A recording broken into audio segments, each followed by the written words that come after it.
কর্তৃক দিনাজপুর জেলা প্রশাসন এবং দিনাজপুর বন বিভাগ কর্তৃক আয়োজিত এই 10 দিনব্যাপী এই সামাজিক বনায়ন বৃক্ষ মেলা এবং বৃক্ষরোপণ অভিযান 2024 এই উদ্বোধন গত 16/7/2024 অনুষ্ঠিত হয়। এই প্রধান অতিথি হিসেবে উপস্থিত ছিলেন এই দিনাজপুর আসনের যে মাননীয় হুইপ জনাব ইকবালুর রহিম, উনি এই মেলার উদ্বোধন করেন। এবং এই মেলা থেকে আমরা যে জিনিসটা পাই সেটা হচ্ছে যে শুধু মেলায় না, এই মেলা থেকে আমরা যেন বৃক্ষের চারা ক্রয় করে আমরা যেন বাড়িতে, উঠানে, যে কোনো জায়গায় যেন রোপণ করতে পারি। পাশাপাশি এই চারাগুলি যেন রোপণ করার পর রক্ষণাবেক্ষণ এবং বড় করে তোলা যায়।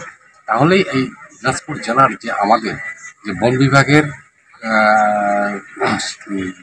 জরিপ অনুযায়ী যে 4 যে আমাদের পার্সেন্টেজ আছে সেটা বাড়ানো সম্ভব হবে এই মেলার মাধ্যমে। এবং এই মেলা যারা এই মেলাতে আগমন করবেন, পাশাপাশি মেলার আগমনকালীন পাশাপাশি যারা বাড়িতে থাকবেন তাদেরকে এই মেলা সম্পর্কে যেন এই মেসেজটা দেয় আর কি, এটাই ছিল। আচ্ছা, বিশেষ করে বাচ্চারা যারা কোমলমতি স্কুল ছাত্রছাত্রীরা আছেন, তারা যদি এই মেলাতে আসে, বিকালবেলা বা যে কোনো সময় আসে, যদি এই মেলার পুঙ্খানুপুঙ্খ বিষয়গুলো দেখেন তাহলে বুঝতে পারবে যে প্রজাতি হিসেবে তারা একটা জ্ঞান পাবে।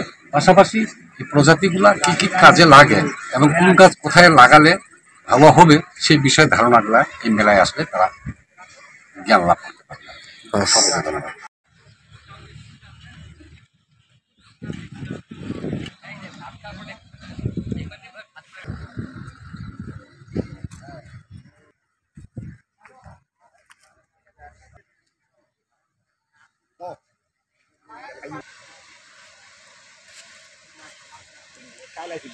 অবশ্য